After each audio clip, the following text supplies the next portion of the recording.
a comenzar con la primera nota y para eso tenemos el lujo de hablar con el almirante doctor Daniel Martín. Hola, ¿cómo le va, almirante? ¿Qué tal, Beatriz? ¿Cómo estás? Muy bien. ¿Cómo estás? Te vuelvo a molestar, Daniel. No, no es ninguna molestia, sabes bien que me encanta y me encanta participar en tu programa. Hoy con un tema diferente. Vos, como has sido jefe de la Armada, sos historiador, bueno, queremos recordar y reconocer el aniversario, ¿no?, del Día de la Armada, que es el día lunes. Así es, sí, sí. Y un poquito que nuestros oyentes sepan por qué el 17 de mayo es el Día de la Armada Argentina. Sí, parece extraño, ¿no? Porque es un día en los cuales no se conoce mucho qué fue lo que pasó y por qué el día 17 de mayo celebramos en nuestro país y conmemoramos el Día de la Armada Argentina. Que justo nos cae en la semana de mayo, pero nada que ver. No, pero nada que ver. Pero nada que ver, es pura casualidad. En realidad, la constitución o la institución de este día como Día de la Armada se dio en la presidencia del doctor Arturo Frondizi, allá por 1960. Él firmó un decreto por el cual se decreta o se instituye el día 17 de mayo como Día de la Armada. ¿Pero por qué es esto? Y fue porque ese 17 de mayo, pero de 1814, hace ya más de 200 años, se produjo el combate de Montevideo o el combate de Buceo con la dirección en la escuadra del almirante Guillermo Brown contra los realistas. Realmente es una fecha gloriosa y es una lástima que no todo el mundo lo conozca, porque fue la consolidación de los principios de la Revolución de Mayo, que había sido unos 4 años atrás, ¿no? 25 de mayo de 1810. Exactamente, o sea, toda la campaña, porque ya la hemos venido hablando nosotros en el programa, ¿no? Toda esa campaña de Brown del año 14 fue la que afirmó, como acabas de decir, la revolución, el movimiento de mayo, y además le dio el pie para poder llegar a 1816 y declarar nuestra independencia. Exactamente. Y esta batalla en particular. Vos y todos recuerdan bien que Montevideo era el último bastión realista en la zona del Plata y estaba sitiada, hacía ya más de 4 años que estaba sitiada, y los 2 últimos años, si mal no recuerdo, era mando de Rondó, que tenía las tropas en tierra sitiándola, pero Montevideo se seguía abasteciendo a través del río, se seguía abasteciendo a través de su puerto, es decir, por más que lo tuvieran sitiado por tierra, la plaza de Montevideo seguía viviendo. Además ahí todavía estaba el virrey, porque es un detalle que se olvida, todavía estaba el último virrey del Río de la Plata. Don Gaspar de Vigodet, si mal no recuerdo. Era el último virrey que quedó, obviamente, luego de la salida del virrey Baltasar Hidalgo de Cisneros en 1810 desde Buenos Aires. Y en aquel momento Brown es uno de los que mueve, que moviliza a todos, bueno, vos ya lo habrás comentado bien, como para sacar a los realistas del Río de la Plata. Y fue en esa batalla en la que, enfrentado obviamente con una fuerza mayor, como solía suceder en aquella época, empieza la escuadra argentina una campaña dentro del Río de la Plata que llega a sitiar, si mal no recuerdo, Montevideo a fines de abril, creo que fue el 20 de abril, para ser más precisos, con sus naves, que no eran mucho más allá de 6 o 7 naves, sitiando Montevideo desde el mar, es decir, realmente desde el río. Desde el río. Desde el río. Es decir, concretamente, y en ese momento sí, Montevideo estaba sitiada por tierra con Rondó y sitiada por el río con Brown. Rondó que después lo iban a cambiar y iba a terminar Alvear, ¿no es cierto? Pero esa es otra historia. Esa es otra historia. Los Laureles quiso llevárselos Alvear. Exactamente. Pero la lucha no la hizo Alvear. No fue Rondó, fue justamente Rondó y sus tropas.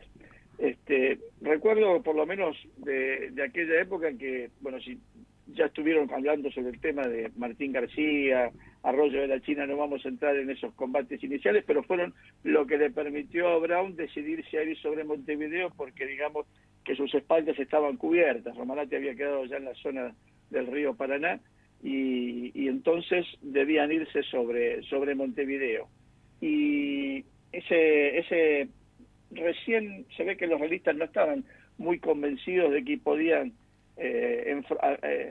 enfrentar a la escuadra argentina y salir victoriosos, que se demoraron desde el 20 de abril hasta el 14 de mayo para salir del lugar de Montevideo, y también hubo un par de personajes ahí realistas que hoy diríamos achicaron el paño y no quisieron enfrentarse a Brown. Tendrían miedo, ¿no? O sea, y eso que teníamos unas pequeñas navecitas al lado de lo que eran ellos, pero bueno, la flota grande ya había sido derrotada con el tema de Martín García y la partida de Romarate.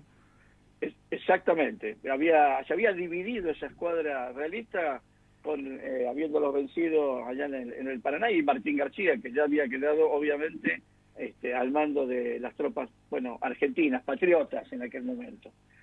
Y en esta ida del 14 de mayo, cuando sale la escuadra, no lo vamos a hacer muy largo para no confundir, la cantidad de naves y de buques por parte de los dos eran similares en número, pero no en poderío de armamento, es decir, era mucho mayor el poderío de armamento español y que el patriota. O sea, cañones, serían en ese momento, las naves españolas tenían muchos más cañones que las naves nuestras. Sí, y además de mayor calibre, o sea que no solamente era el número, sino el poderío mismo del cañón, o sea, los cañones con más calibre, o sea, con más potencia, llamémosle, para que pueda entender la audiencia, tiraban más lejos y obviamente podían hacer más daño a los buques patriotas desde las naves realistas. Sí, es importante destacar esas cosas porque, sí, para que nuestra audiencia entienda realmente lo que significó toda la lucha en nuestro territorio contra unas fuerzas absolutamente disímiles, ¿no? Diferentes entre una y otra. La capacidad, la potencia. Exactamente. Y además, del lado patriota, lo que estaba era el genio de Brown, y el conocimiento de Brown de lo que era el Río de la Plata, y particularmente la idea que tuvo, la estrategia que tuvo en el combate naval, primero alejándolos de Montevideo y llevándolos a aguas abiertas, ahí con producciones de vientos, mucho viento, poco viento, eso fue para el día 15 de mayo, hasta que volvieron, digamos, a posicionarse frente a Montevideo o frente al buceo, pero ahí de una forma extraña, porque realmente Brown llevó su cometido, que era ponerse entre la ciudad y la escuadra realista, que fue lo que lograron.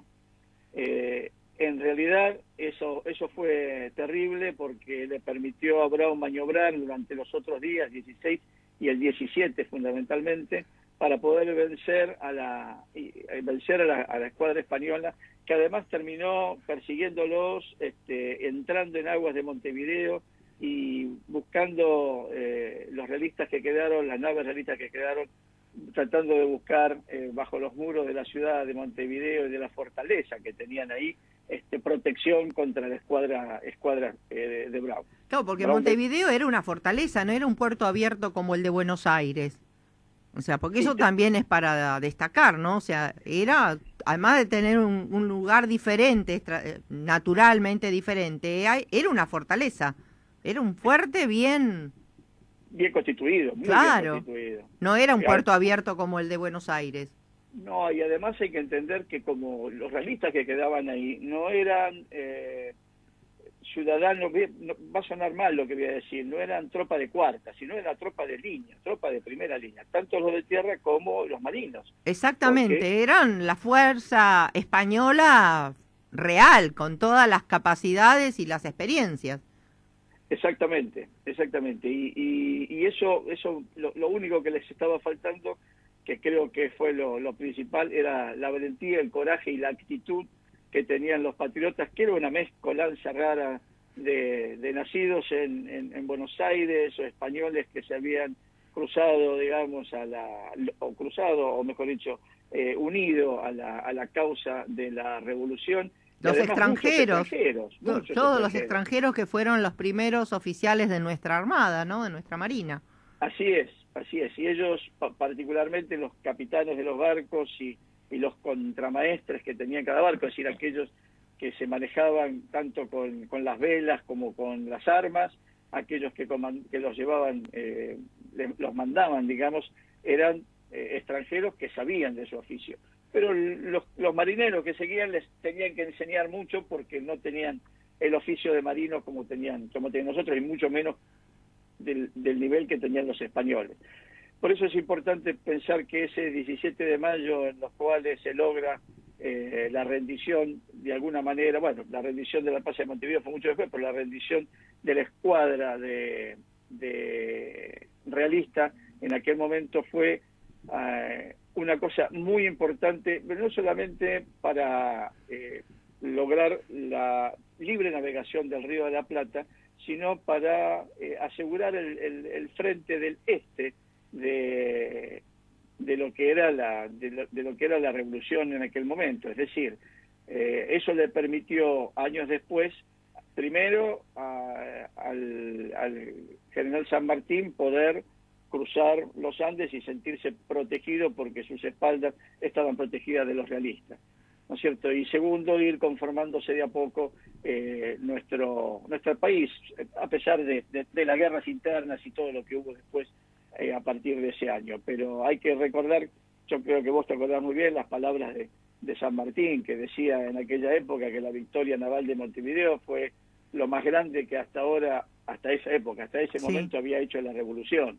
Exacto, porque digo, les aseguró la espalda, o sea, le aseguró a Buenos Aires no volver a caer en manos realistas y poder iniciar las campañas libertadoras de América. Así es. Y ese día es el Día de la Armada, digamos, para ir terminando. Exactamente, ese día 17 de mayo, desde ese día podemos decir que es el día es el día en que se conmemora el Día de la Armada Argentina, ¿no? Y porque fue la batalla más importante en el momento para la independencia, ¿no? La batalla naval, por llamarlo, o sea, es la batalla naval más importante de la época de la independencia. Así es. Si bien la Marina Argentina, la Marina Nacional había estado también desde los albores, ¿no? Desde el mismo 25 de mayo, cuando Juan Larrea asume toda la parte marítima y se crea también la Capitanía de Puerto, etcétera, pero de alguna manera el hecho de esta batalla, habíamos tenido una escuadra inicial también, que creo que vos lo debes haber comentado, sí, todo. La Sopardo en 1811, pero esta batalla, este combate y lo que logra Brown en el Río de la Plata es realmente el inicio, digamos, de la escuadra argentina y de la Marina Nacional, ¿no es cierto? Así es. Muy bien, te agradezco, Daniel, o señor almirante, para felicitarlo por el Día de la Armada. Te agradezco toda esta información y creo que ahora quedó claro por qué ese día es realmente el Día de la Armada, porque bueno, como dijimos recién, ¿no? Fue la batalla que aseguró el camino de la independencia, lo que le permitió al ejército luego avanzar y liberar todo nuestro territorio y acompañar la liberación de América. Exactamente. Yo te agradezco a vos, Beatriz, la oportunidad que me das de poder dirigirme a tu audiencia y poder zanjar estos desconocimientos que muchos tenemos, ¿no? Porque uno todos los días aprende algo nuevo, pero de lo que es la parte marítima y de la parte fluvial, marítima, me refiero a todo lo que es agua, todo lo que ha sido las misiones, las funciones de la Armada Argentina o Marina de Guerra, como se llamaba en aquel momento, son bastante desconocidas para nuestra ciudadanía. Sí, absolutamente. Muchísimas gracias y te seguiré molestando porque eso es un tema súper interesante, todo lo que tiene que ver con nuestra historia naval. Muchas gracias y nuevamente un feliz día para toda la Armada Argentina. Muchas gracias, Beatriz. Un cariño grande. Saludos a toda la audiencia. Suena el clarín, manda izar, sube orgulloso en azul pabellón.